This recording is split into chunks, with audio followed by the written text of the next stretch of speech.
Diduga akan melakukan penyerangan pada polisi, 6 dari 10 orang simpatisan pemimpin FPI Rizik Syihab tewas ditembak polisi di tol Jakarta Cikampek dini hari tadi. Polisi menyebut para pelaku sebagai laskar khusus dan menyerang polisi dengan senjata api dan senjata tajam. Kendaraan petugas dipepet. Lalu kemudian diserang dengan menggunakan senjata api dan senjata tajam sebagaimana yang rekan-rekan lihat di depan ini. Anggota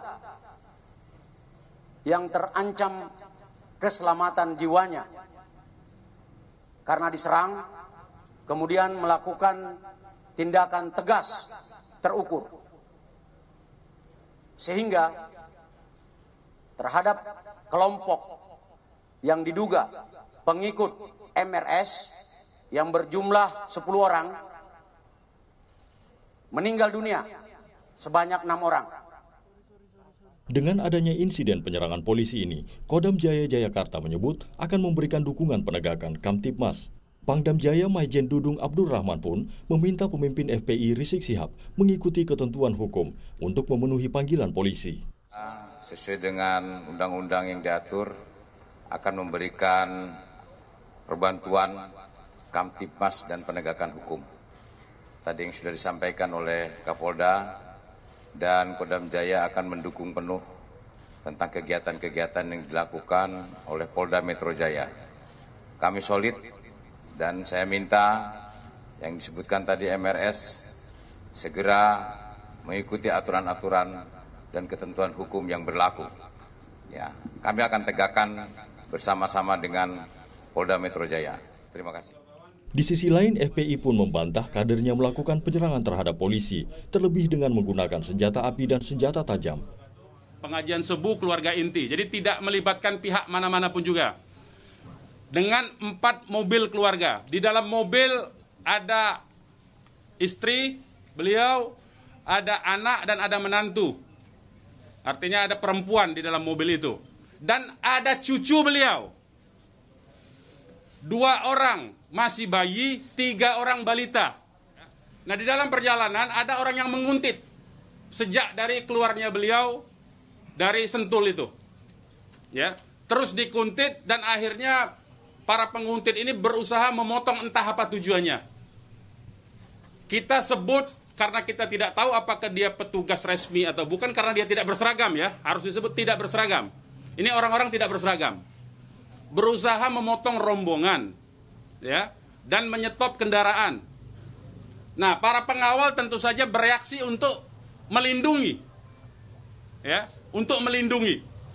Kalau betul itu coba dicek. Senjata apinya, nomor register senjata apinya, pelurunya itu semua tercatat. Cek saja. Silakan dicek. Pasti bukan punya kami. Karena kami tidak punya akses terhadap senjata api. Dan tidak mungkin membeli dari pasar gelap. Namun polisi mengungkap rekaman rencana penyerangan terhadap polisi oleh sekelompok orang yang diduga simpatisan Rizik Syihab. Gitu. Kalau dilihat dari perkuatan anggota kita jauh lebih sedikit dibandingkan perkuatan dari pihak yang bersangkutan. Jadi tidak benar. Kondisinya memang faktanya sudah kita sampaikan dan juga ada bukti tentang voice note bagaimana sedemikian rupa direncanakan untuk dipancing ke sana dan kemudian dipepet, semuanya terdatakan atau ternyatakan dengan jelas di dalam voice note itu. Mungkin sudah sangat diketahuinya oleh yang bersangkutan bahwa itu anggota kita dan kemudian tetap dilakukan upaya-upaya penyerangan oleh pihak mereka. Itu nyata dan itu tidak dikarang-karang dan itu terlihat, terdengar di dalam voice note tersebut. Itu ya, ini orang kali ya, mau nyalip itu. Inilah rekaman suara detik-detik penyerangan terhadap polisi yang diduga dilakukan oleh simpatisan Rizik Syihab. Monitor Bang Egi, ini pokoknya kalau dia nyalip, kita nyari jalan lain Bang Eli. Bang Egi ya, kalau dia nyalip kita kan, kita nyari jalan lain. Pokoknya patokannya dia nyalip, kita nyari jalur lain. Gitu aja Bang Egi. Oke Bang Egi. Siap. Nih, tapi dia ada berapa mobil komandan yang ngikutin di belakang? Tahu 2, tahu 3 dah, belum pasti juga nih. Udah, nih mau ngambil mana? Kiri, makan kiri-kiri aja, kiri dah. Sus deh Madar, nongkrong aja dulu, berhenti ente di tukang kopi. Nongkrong di pinggir jalan aja. Dia ngikutin nggak? Lari, itu ada yang ketembak katanya. Mereka mau ketembakan. Ambon monitor, Ambon. Bang Ambon, posisi Bang Ambon. Hingga kini polisi belum mengungkap hasil otopsi maupun CCTV terkait insiden di tol Jakarta Cikampek kilometer 50. Polisi juga menyebut 4 orang simpatisan Rizik Syihab melarikan diri setelah insiden baku tembak terjadi pada Senin dini hari tadi. Tim Liputan, Kompas TV.